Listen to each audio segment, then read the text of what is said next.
In the world of AI, you are either a fortress or a speedboat. Big companies करोड़ों खर्च कर रही हैं, yet 30% of their AI projects fail. उनका approach है control and security, exactly like a slow-moving fortress. But on the other side, there is a hidden revolution, shadow AI. 90% employees secretly अपने tools use कर रहे हैं to move faster than their bosses. India में founders की speedboats 100% faster grow कर रही हैं because they value velocity over permission. So are you building a wall that traps you or a boat that carries you to the future? असली game क्या है? Let's start. नमस्कार। आज हम बात करेंगे एआई की दो बिल्कुल अलग दुनियाओं की। एक तरफ है बड़ी कंपनियां जो एक मजबूत किले की तरह एआई को अपनाती हैं, और दूसरी तरफ छोटे बिजनेस जो एक तेज रफ्तार स्पीडबोट की तरह आगे बढ़ रहे हैं। आखिर ये दो अलग अलग क्रांतियां हैं क्या? चलिए आज इसी को समझते हैं। तो चलिए शुरुआत करते हैं एक हैरान करने वाले आंकड़े से। सोच कर देखिए, बड़ी बड़ी कंपनियां एआई पर करोड़ों रुपए लगा रही हैं, लेकिन उनके 30% प्रोजेक्ट्स यानी हर 10 में से 3 प्रूफ ऑफ कॉन्सेप्ट स्टेज के बाद ही बंद हो जाते हैं। मतलब साफ है कि सिर्फ पैसा लगा देना ही काफी नहीं है। लेकिन असली कहानी तो इसके बाद शुरू होती है। एक तरफ जहां कंपनी के बड़े बड़े ऑफिशियल एआई प्रोजेक्ट्स फेल हो रहे हैं, वहीं दूसरी तरफ लगभग 90% कंपनियों में एम्प्लॉइज चुपके से अपने पर्सनल एआई टूल्स इस्तेमाल कर रहे हैं। हाँ, इसी को कहते हैं शैडो एआई, एक ऐसी क्रांति जो पर्दे के पीछे चल रही है। तो सवाल ये उठता है कि आखिर ये इतना बड़ा गैप आ क्यों रहा है? एक तरफ है कंपनी के टॉप डाउन प्लान्स और दूसरी तरफ है एम्प्लॉइज के बॉटम अप इनोवेशंस। इसी पैराडॉक्स को, इसी विरोधाभास को आज हमें समझना है। तो देखिए, पिक्चर बिल्कुल साफ है। एक तरफ है ऑफिशियल कॉर्पोरेट एआई जो अक्सर धीमा होता है, रिजिड होता है, जिसके 30% प्रोजेक्ट्स बंद हो जाते हैं। और दूसरी तरफ है ये अनऑफिशियल शैडो एआई जो तेज है, फ्लेक्सिबल है और 90% कंपनियों में फैल चुका है। यही है शैडो एआई पैराडॉक्स। अच्छा, तो सबसे पहले बात करते हैं इन बड़ी कंपनियों की, यानी कॉर्पोरेट प्लेबुक की। ये लोग एआई को कैसे देख रहे हैं? ये एक किला बना रहे हैं, एक ऐसा मजबूत किला जो सेफ हो, सिक्योर हो और पूरी तरह उनके कंट्रोल में हो। इसके लिए एक प्लेबुक है, द कोहेरेंट एक्शंस प्लेबुक। इसका रोड मैप बड़ा क्लियर है। पहले दिन से शुरू होता है एआई एमनेस्टी। मतलब पहले ये जानो कि एम्प्लॉइज यूज क्या कर रहे हैं। फिर अगले कुछ हफ्तों में एक एक्सपर्ट टीम बनाई जाती है जिसे एआई सेंटर ऑफ एक्सीलेंस कहते हैं। फिर अगले क्वार्टर्स में प्लानिंग होती है, सक्सेस को मेजर किया जाता है और जो काम कर गया उसे पूरी कंपनी में स्केल किया जाता है। और इस पूरी प्लेबुक का सबसे इंटरेस्टिंग और शायद सबसे जरूरी कदम है ये पहला वाला, एआई एमनेस्टी। सोचिए, कंपनी अपने एम्प्लॉइज को सजा देने के बजाय उन्हें 30 दिन का टाइम दे रही है ये बताने के लिए कि बताओ आप कौन से पर्सनल एआई टूल्स यूज कर रहे हो, हम आपकी मदद करेंगे। ये जो छिपी हुई इनोवेशन है ना, उसको सामने लाने का इससे बेहतर तरीका क्या हो सकता है? और इसके पीछे की फिलॉसफी इस कोट में बिल्कुल साफ दिखती है। हम आपकी इनोवेशन को एनेबल और गवर्न करना चाहते हैं, पनिश नहीं करना चाहते। मतलब साफ है, अप्रोच ट्रस्ट बनाने का है, सबको साथ लेकर चलने का है। तो ये पूरा प्रोसेस एक साइकिल की तरह काम करता है। एमनेस्टी से पता चलता है कि जमीन पर हो क्या रहा है। वो सारी इन्फॉर्मेशन जाती है सेंट्रल टीम के पास।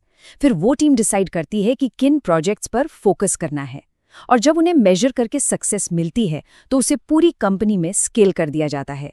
एक कदम दूसरे को ताकत देता है। और हाँ, सक्सेस को नापने का तरीका भी बड़ा स्मार्ट है। ये सिर्फ ये नहीं देखते कि पिछले क्वार्टर में कितना पैसा बनाया, यानी लैगिंग इंडिकेटर्स नहीं, ये आगे भी देखते हैं, जैसे एडॉप्शन रेट कैसा है, आगे कितनी वैल्यू मिल सकती है, ये है लीडिंग इंडिकेटर्स। और तीसरा, एआई खुद क्या प्रिडिक्ट कर रहा है, जैसे कस्टमर कब छोड़कर जा सकता है। ये तीनों डायमेंशंस एक साथ देखी जाती हैं। तो इस पूरे किला बनाने वाले अप्रोच का मेन मकसद क्या है?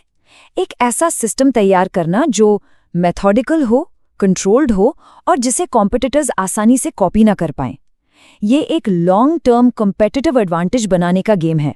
चलिए अब सिक्के का दूसरा पहलू देखते हैं। अब बात करते हैं फाउंडर्स की, स्टार्टअप्स की। यहाँ कोई किला नहीं बन रहा, यहाँ तो स्पीड बोट्स लॉन्च हो रही हैं जो तेजी से आगे निकल रही हैं। तो जहां एक तरफ एंटरप्राइजेस टॉप डाउन अप्रोच से किले खड़े कर रहे हैं, वहीं एक बिल्कुल अलग क्रांति नीचे से यानी बॉटम अप शुरू हो चुकी है, और इस क्रांति को फ्यूल दे रहे हैं नए एंटरप्रेन्योर्स।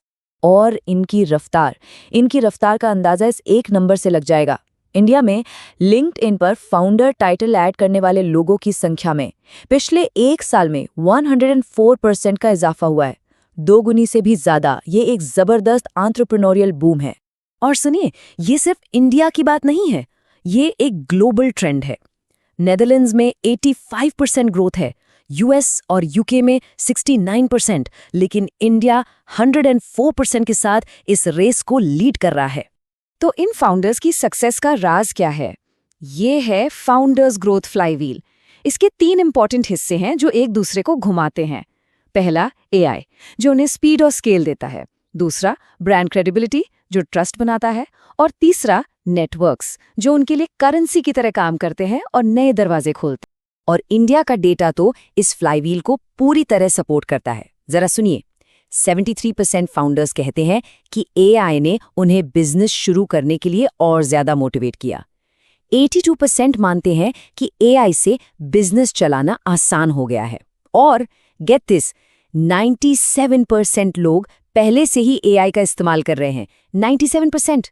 इस बात पर लिंक्डइन की चीफ इकोनॉमिस्ट कैरिन किम्ब्रो ने भी मुहर लगा दी है। उनका साफ कहना है कि एआई और डिजिटल टूल्स की वजह से एंटरप्रेन्योरशिप के रास्ते में जो रुकावटें थीं, वो अब काफी कम हो गई हैं। तो ये फ्लाईव्हील आखिर काम कैसे करता है? देखिए, एआई बड़ी कंपनियों के सामने उन्हें लेवल प्लेइंग फील्ड देता है। ब्रांड वो ट्रस्ट बनाता है, क्योंकि आजकल 82% बायर्स कुछ भी खरीदने से पहले अपने नेटवर्क से पूछते हैं। और नेटवर्क्स वो छोटे बिजनेस में ज्यादा तेजी से बढ़ते हैं, जो ग्रोथ को और स्पीड देता है। तो अब हम उस मोड़ पर हैं जहां ये दोनों कहानियां एक साथ आती हैं। अब सवाल ये है कि ये दोनों दुनियाएं, किले वाली और स्पीड बोट वाली, क्या एक दूसरे से कुछ सीख सकते हैं? तो यहाँ हमारे सामने 2 बिल्कुल साफ रास्ते हैं।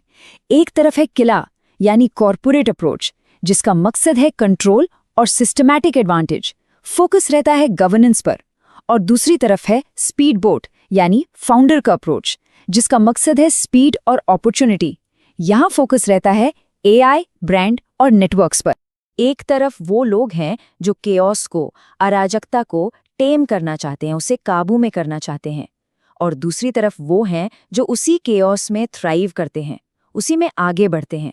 और ये दोनों ही अपने अपने तरीके से एआई के साथ बिजनेस का फ्यूचर लिख रहे हैं। और इसमें ये समझना बहुत ज़रूरी है कि कोई एक अप्रोच दूसरे से बेहतर नहीं है। ये अलग अलग चैलेंजेस के लिए अलग अलग सॉल्यूशंस हैं।